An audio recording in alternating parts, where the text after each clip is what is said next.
네, 기도하시겠습니다. 사랑과 은혜가 풍성하신 하나님 아버지, 오늘도 주님의 말씀 앞에 모여 우리의 마음을 여는 시간을 허락하심에 감사드립니다.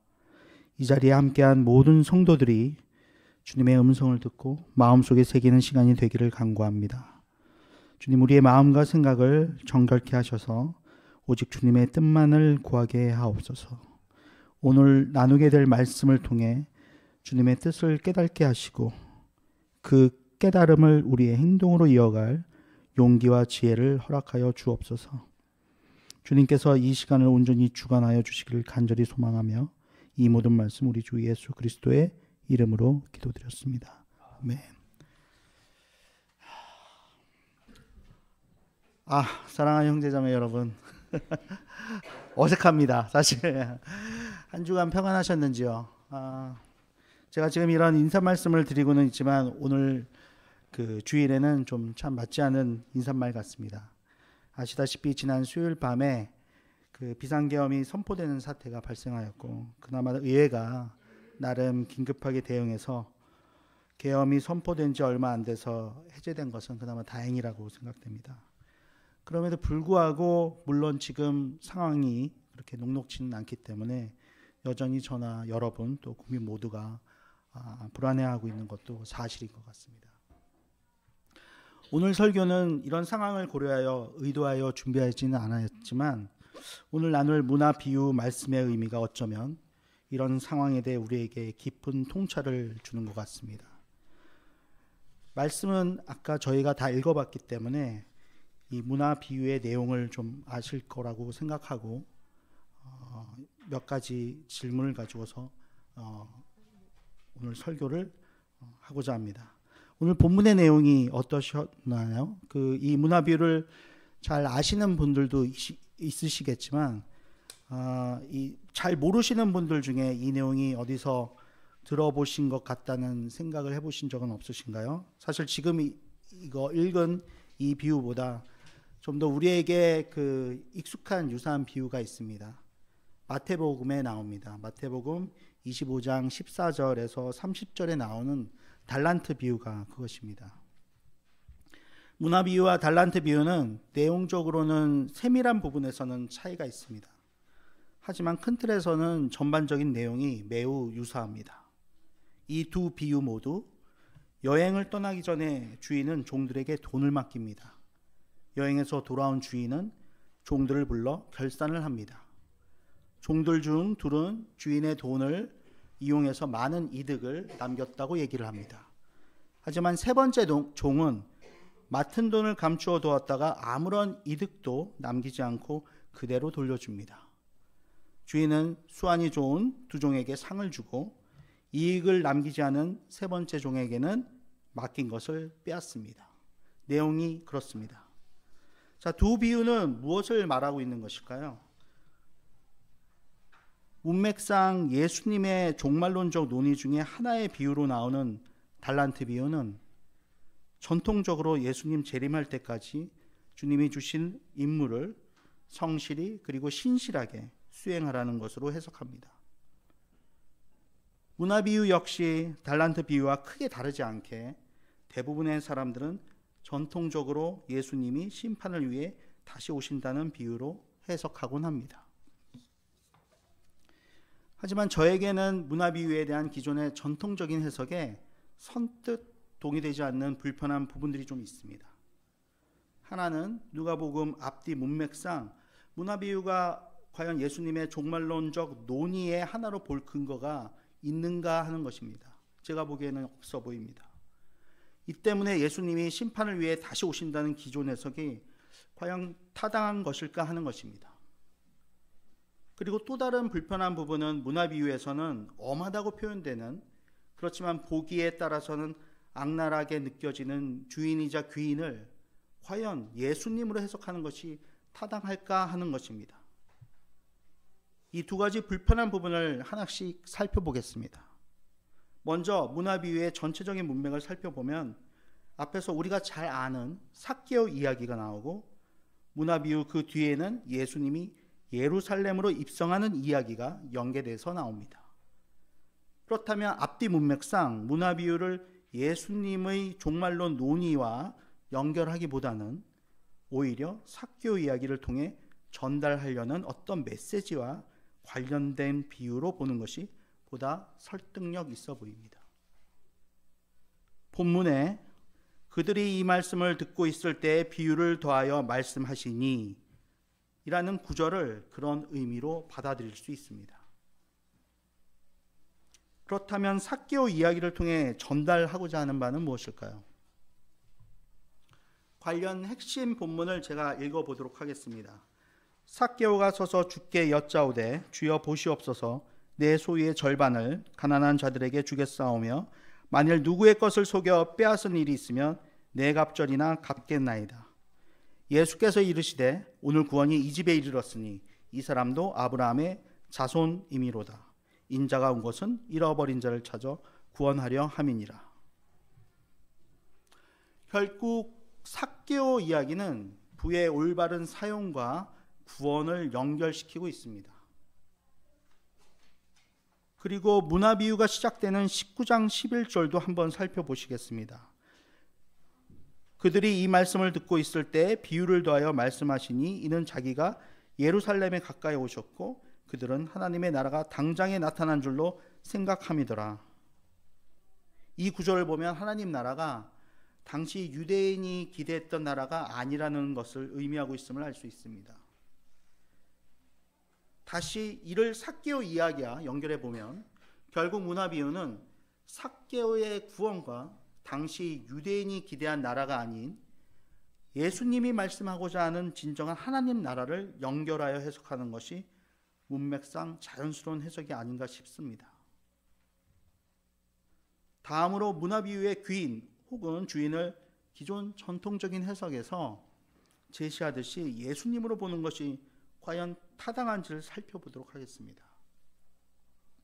일단 우리는 이 실마리를 풀기 위해서 비유 속의 귀인이 고수하는 당시 경제체제가 어떠하였는지를 알 필요가 있습니다. 우리는 현재 경제적 이득을 당연히 지지하는 자본주의 세계에 살고 있습니다. 자본주의가 완전한 것은 아니지만 여하간 싫든 좋든 우리가 자본주의 세계에 살고 있다는 것은 사실입니다. 따라서 우리 대부분은 능력껏 돈을 벌고 본인만을 위해서 그 돈을 쓴다고 하더라도 마음의 불편함을 크게 가질 이유가 거의 없습니다. 그나마 기독교인이 아니라면 더욱더 그렇습니다. 반면에 고대 세계에서는 경제적 자원을 보는 시간이 지금과는 현격하게 달랐습니다. 당시 고대 세계에서는 자원은 고정되어 있고 유한하기 때문에 오늘날 능력에 따른 분배가 아닌 자원은 지역민에게 공평하게 분배되고 공유되어야 한다는 세계관을 갖고 있었습니다. 신학자 오블리 테일러라는 분이 계시는데 이 분에 따르면 1세기에서는 이득을 위해 사업하는 행위 자체가 부도덕한 것으로 여겨졌다고 합니다. 이런 문화 속에서는 앞에 두 종이 남긴 이윤폭 각각 1000%, 500% 정도 되는데 이는 아예 터무니없는 과장이거나 아니면 소위 착취를 목적으로 하는 노예 계약을 했음을 보여주는 증거라는 것입니다. 그 정도의 이득을 얻으려면 채무자를 착취할 목적으로 담보권을 행사하거나 노예 계약을 했을 가능성이 크거나 아니면 채무자를 쉴 새 없이 괴롭히고 위협했을 가능성이 매우 높다는 것입니다. 그렇다면 문화비유 속의 귀인 혹은 이 주인은 바로 이런 경제체계의 먹이사슬 안의 어떤 위치에 있었을까요? 귀인은 바로 맨 위, 먹이사슬의 맨 위의 최상의 포식자로 군림하였을 것입니다. 따라서 당시 문화비유를 듣던 1세기 사람들은 듣자마자 귀인에 대해서 의문의 여지 없이 분노하였을 것입니다. 문화비유 속의 주인 혹은 귀인을 예수님과 연관시키기가 쉽지 않은 까닭이 여기에 있습니다. 도대체 그렇다면 이 문화비유의 귀인과 주인은 누구일까요? 서울의 봄이라는 영화를 기억하십니까? 우리가 서울의 봄이라는 영화 속에 전두광이라는 배역을 소화한 황정민 배우를 보면 사람들은 지난 12.12 사태의 전두환을 자연스럽게 떠올릴 것입니다. 마찬가지로 당시 이 문화 비유를 듣는 유대인 청중들도 이 비유를 조금만 들어도 불과 한 세대 전에 일어난 아킬라오라는 사람이 통치할 때 일어난 상황을 떠올리게 되었을 것입니다. 아킬라오는 누구인가요? 아킬라오는 우리가 잘 아는 헤롯 대왕의 아들입니다. 아킬라오는 헤롯이 죽은 후에 정치적 불안 상황을 가라앉히기 위해 약 3,000명의 유대인을 잔인하게 죽였다고 합니다. 그리고 그는 자기 아버지 대신에 왕의 직함을 얻기 위해 로마로 갑니다. 그러자 유대인을 대표하는 사람들도 이 아킬라오의 잔혹성을 막기 위해서 50인의 사절단을 로마로 보냅니다.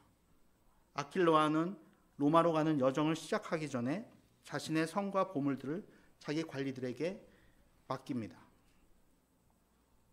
그리고 그는 왕은 아니지만 영주 개념인 분봉왕이라는 직함을 얻고 예루살렘에 돌아옵니다. 그는 돌아오자 유대인들 계속해 잔혹하게 착취하고 억압합니다. 이런 역사적 사실이 문화 비유의 얘기와 매우 흡사한 것이 보이시나요? 이런 맥락에서 제게는 문화 비유의 귀인 혹은 주인이 적어도 예수님은 아닌 아킬라오로 대변되는 잔혹한 통치자 정도로 생각하는 것이 보다 설득력이 있다고 느껴집니다. 그렇다면 세 번째 종은 어떻게 해석할 수 있을까요? 신학자 윌리엄 헤르조그라는 분이 이 비유의 진정한 주인공이 바로 이 세 번째 종이라고 합니다. 주장을 합니다.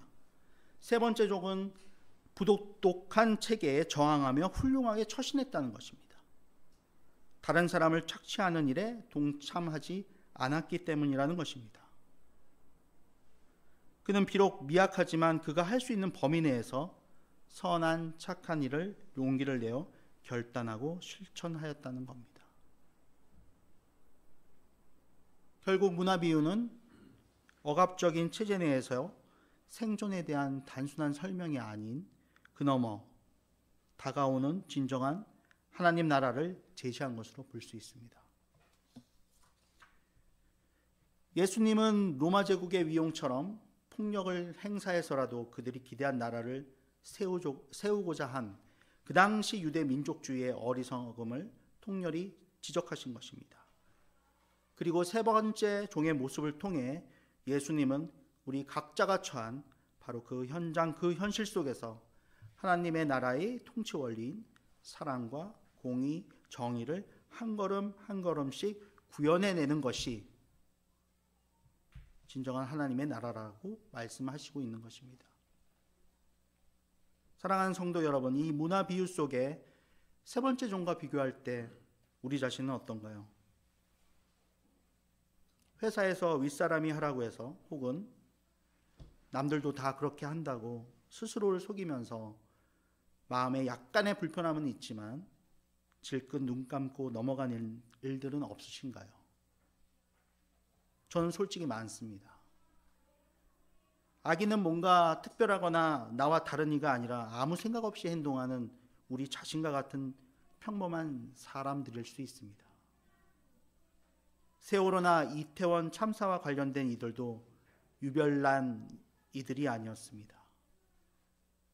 5.18 광주항쟁이나 제주 4.3 사건에서 시민에게 총격을 가한 군인들도 누군가의 아들이고 형이자 동생이었습니다. 우리 모두 자신 및 주변 상황에 대한 성찰이 없다면 자신도 의식하지 못한 채 특정 상황에서 얼마든지 악인이 될 수 있습니다. 악의 평범성은 생각보다 우리 삶에 깊숙이 들어와 있기 때문입니다. 하지만 현장에서 우리의 삶이 나쁘기만 한 것은 아닙니다. 사랑과 희망과 긍정의 시간도 우리와 함께 합니다. 재해를 겪은 이들에게 후원과 지지가 있고 본인 장기를 타인에게 기증하고 더 나아가 자신의 자식을 죽인 자를 용서하는 소식마저 있는 것처럼 우리의 삶은 매 순간의 일상으로 이루어진다는 측면에서 선의 일상성도 우리의 삶의 생생한 한 부분이기도 합니다. 삶의 현장은 관념이 아니라 지극히 구체적이고 사소한 평범함으로 이루어집니다. 그 평범함이 일상이 됩니다. 지금 여기에서의 선택이 일상을 이룹니다. 삶의 현장에서 선한 마음과 선택이 있을 때 우리 삶은 악의 평범함을 넘어 희망과 긍정으로 그리고 이웃사랑으로 이어질 것입니다. 그리고 세상은 하나님의 나라의 모습으로 변해갈 것입니다. 하나님은 우리의 작은 순종, 작은 사랑, 작은 희생을 통해 그분의 놀라운 계획을 이루실 것입니다. 지금 성도 여러분이 처해 있는 바로 그 현실 속에서 하고 계신 작은 행동들, 누군가에게 건넨 친절한 말 한마디, 어려운 이웃에게 베푸는 작은 손길, 하루를 기도로 시작하는 그 결단, 이 모든 것이 하나님의 나라를 이루는 씨앗이 될 것입니다. 악의 평범성을 인지하되 선의 일상성에 주목할 때 우리 사회도 사람의 얼굴을 하게 될 것입니다. 하나님의 나라의 비밀이 여기에 있습니다. 작은 것의 위대함이 여기에 있습니다. 우리가 하는 작은 실천이 비록 약해 보일지라도 그 약함에 또 다른 약함을 보태 바로 견고한 하나님 나라가 비록 오랜 시간이 걸리더라도 반드시 이루어질 것입니다. 시간은 그저 흘러가는 것이 아니고 쌓이는 것이기 때문입니다. 오늘 하나님의 통치가 이 땅에 이루어질 것을 믿으십시오. 오늘 하루 우리의 현실 그 현장 속에서 사랑과 정의의 작은 불꽃이 일어나도록 행동하십시오. 그리고 이 모든 것을 위하여 우리 주님께 간절히 간구하십시오. 이를 통해 작고 연약하지만 뜨거운 실천으로 우리의 삶 속에서 하나님의 마음을 읽어내는 저와 여러분 되시기를 간절히 기원합니다. 기도하시겠습니다. 사랑의 하나님, 작은 것의 위대함을 깨닫게 해주신 말씀에 감사드립니다. 오늘 들은 말씀을 우리의 삶 속에서 실천하며 하나님 나라를 이루는 작은 씨앗이 되기를 소망합니다. 주님, 우리의 연약함을 아시고 우리의 작은 순종을 통해 크고 놀라운 일을 이루실 것을 믿습니다. 삶의 현장에서 하나님의 사랑과 정의를 실천하며 우리의 일상이 하나님 나라의 증거가 되게 하옵소서. 오늘부터 시작되는 한 주간 동안 주님과 동행하며 이웃에게 선한 영향력을 끼치는 우리가 되도록 인도하여 주옵소서. 우리 주 예수 그리스도의 이름으로 감사드리며 기도드렸습니다. 아멘.